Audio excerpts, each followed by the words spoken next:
Bayangkan, hutan simpan seluas 3 kali ganda Kuala Lumpur kini berada dalam genggaman kroni politik dan jutawan arang batu dari Indonesia. Dan yang lebih mengejutkan, ini berlaku bukan di tempat lain tetapi di Sabah. Negeri yang kaya tetapi rakyatnya masih bergelut untuk bekalan air bersih dan peluang pekerjaan.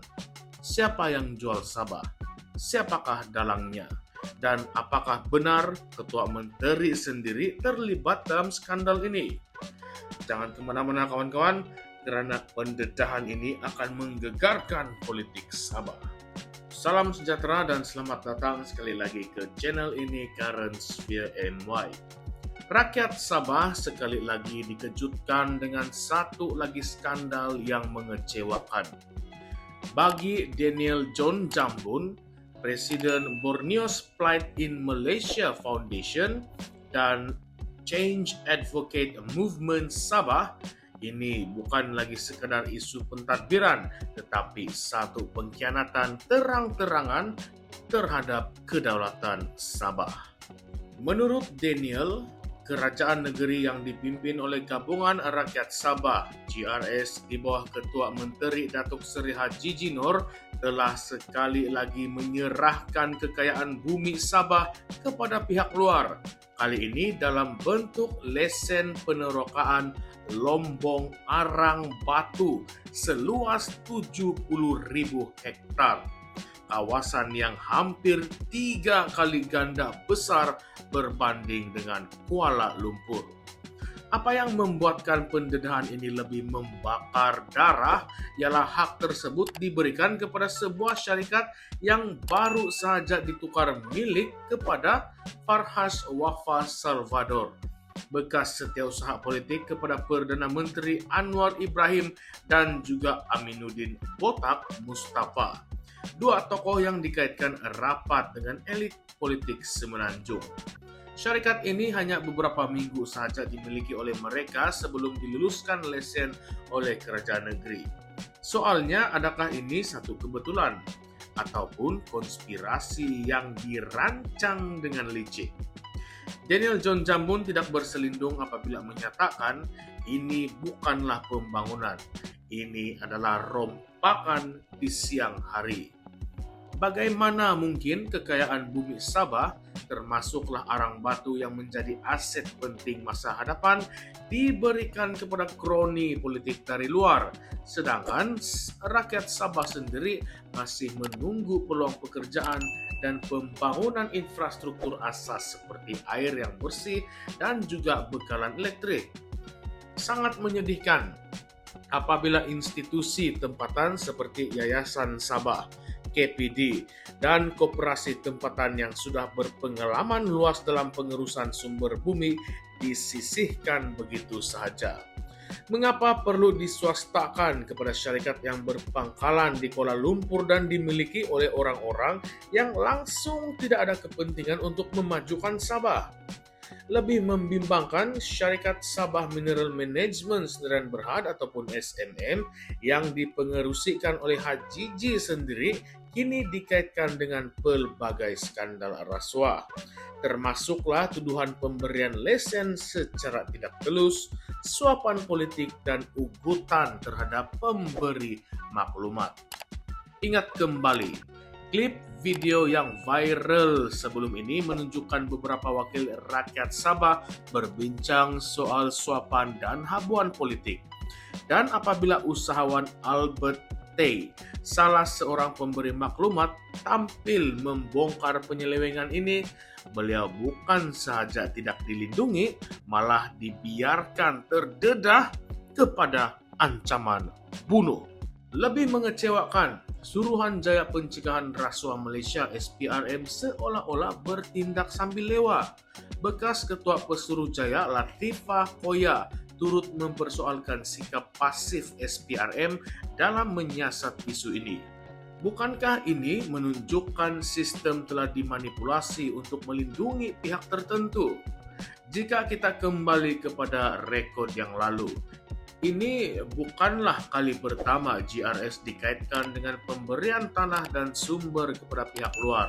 Sebelum ini, beberapa konsesi pembalakan di kawasan hutan simpan juga diberikan kepada syarikat yang tidak dikenali, tetapi mempunyai hubungan politik dengan elit pusat. Kini, lesen perlembagaan pula menjadi rebutan. Dan lebih mengejutkan, syarikat itu juga mempunyai kaitan dengan jutawan arang batu dari Indonesia yang menguatkan lagi kebimbangan bahwa hasil bumi Sabah akan diekspor keluar tanpa manfaat langsung kepada rakyat tempatan. Persoalan besar kini muncul. Jika kerajaan negeri benar-benar percaya kepada slogan Sabah Maju Jaya, mengapa kekayaan negeri dibolot oleh orang luar? Di manakah suara wakil rakyat Sabah yang sepatutnya mempertahankan kedaulatan negeri sendiri? Daniel John Jambon menggesa agar lesen perlombongan yang diberikan secara tidak telus ini dibatalkan serta merta.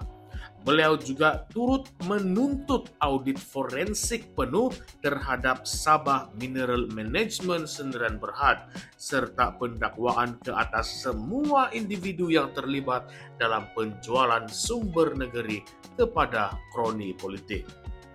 Beliau menyatakan dengan tegas, Sabah bukanlah buffet sumber mineral untuk kroni semenanjung dan juga jutawan asing. Negeri ini milik rakyat Sabah, bukan milik Farhas, bukan milik Amin Botak, dan bukan juga milik kartel arang batu dari luar negara. Ini bukan soal pembangunan ataupun pelaburan.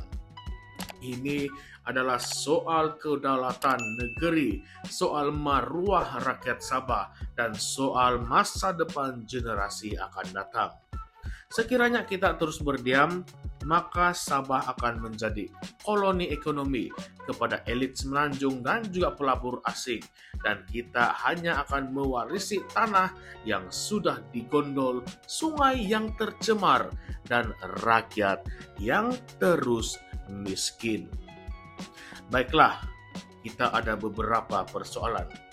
Saya ingin meminta Anda untuk ulaskan apa jawaban yang Anda pikirkan di kepala kamu ataupun yang terbuku di dalam hati.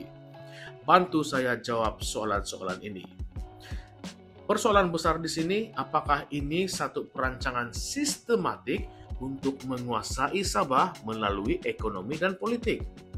Adakah Anwar Ibrahim benar-benar tidak tahu menahu atau beliau sengaja membiarkan kroni beliau seperti Farhas melabur dalam proyek-proyek luar radar? Seterusnya, mengapa SPRM seolah-olah diam membisu? Apakah ada tekanan dari pihak atasan supaya siasatan tidak diteruskan?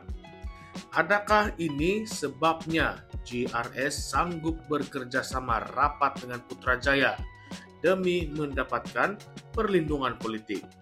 Dan lebih penting, adakah rakyat Sabah sudah bersedia untuk bangkit dan menolak kerajaan yang sanggup menjual negeri sendiri demi keuntungan elit politik luar? Jika Anda rasa Sabah sedang dijarah dari dalam, tekan butang like dan komen "Kami Bangkit" di bawah. Kita mau tahu, adakah rakyat Sabah akan terus diam atau kita akan bangkit menentang penjajahan ekonomi gaya baru ini? Baiklah kawan-kawan, sebelum itu jangan lupa untuk subscribe channel ini Currents VMY untuk lebih banyak pendedahan eksklusif. Termasuklah satu lagi laporan panas tentang syarikat berkaitan menteri yang didakwa coba membeli tanah adat di pedalaman Sabah. Coming soon. Sabah bukan milik mereka, Sabah milik kita, dan perjuangan ini belum lagi selesai. Salam sejahtera semua dan salam perjuangan, salam reformasi. Sekian sahaja, jumpa lagi di video yang akan datang, di konten yang akan datang. Terima kasih semua.